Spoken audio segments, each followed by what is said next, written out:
Pada video kali ini saya akan menjelaskan materinya. Yang pertama saya akan menjelaskan pengertian HTML. HTML adalah bahasa markup yang digunakan untuk membuat struktur dasar sebuah halaman web. Disebut markup karena HTML menggunakan tag untuk menandai bagian-bagian konten seperti judul, paragraf, gambar, dan juga link. HTML bukan bahasa pemrograman karena tidak memiliki logika seperti pengulangan atau percabangan, hanya digunakan untuk menyusun struktur. Fungsi HTML memiliki beberapa fungsi utama. Yang pertama, menyusun struktur dan juga halaman web, menampilkan teks dan juga konten, lalu menghubungkan halaman yaitu link, dan juga menampilkan media seperti gambar dan juga video. Tanpa HTML, website tidak akan memiliki struktur sama sekali. Kelebihan HTML yaitu mudah dipelajari, banyak digunakan, dan juga dasar dari semua website. Kekurangan HTML yaitu tidak bisa membuat logika kompleks dan juga harus dikombinasikan dengan CSS dan juga JavaScript. HTML adalah bahasa dasar dalam pembuatan website yang berfungsi untuk menyusun struktur halaman. HTML menggunakan tag seperti H1 untuk judul dan P untuk paragraf. Namun, HTML hanya mengatur struktur, sedangkan tampilan akan diatur menggunakan CSS. Materi yang kedua yaitu pengertian inline CSS. Inline CSS adalah cara penulisan CSS yang dilakukan langsung di dalam tag HTML menggunakan atribut style. Artinya, styling atau tampilan ditambahkan langsung pada elemen yang ingin diubah tanpa menggunakan file terpisah ataupun tag khusus. Fungsi inline CSS yaitu memberikan gaya pada satu elemen tertentu, melakukan percobaan cepat yaitu testing, mengubah tampilan secara langsung.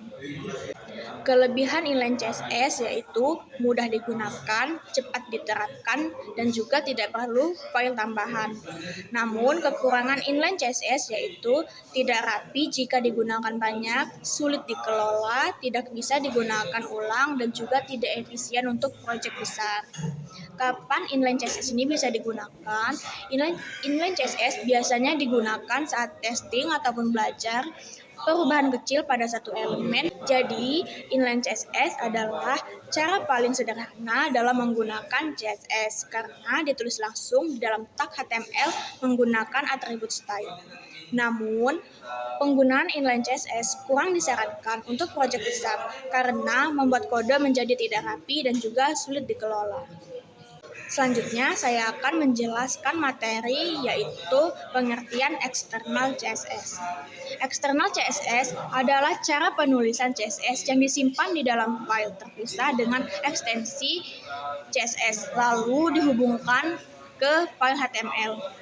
Dengan cara ini, satu file CSS bisa digunakan untuk banyak halaman HTML sekaligus.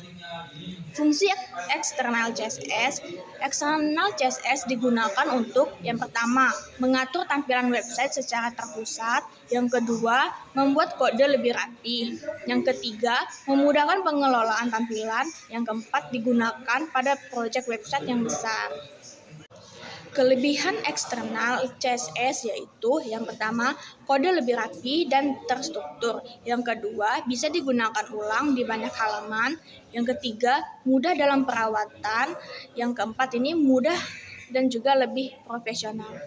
Adapun kekurangan eksternal CSS yaitu harus membuat file tambahan. Jika file sudah tidak terhubung, tampilan tidak akan muncul dan juga membutuhkan pemahaman struktur file. Jadi, eksternal CSS adalah cara terbaik dalam penggunaan CSS karena kode dipisahkan dari HTML. Dengan eksternal CSS, kita bisa mengatur tampilan banyak halaman sekaligus hanya dengan satu file CSS. Hal ini membuat kode lebih rapi, mudah dikelola, dan juga lebih profesional. Sekian video dari saya akhiri. Terima kasih.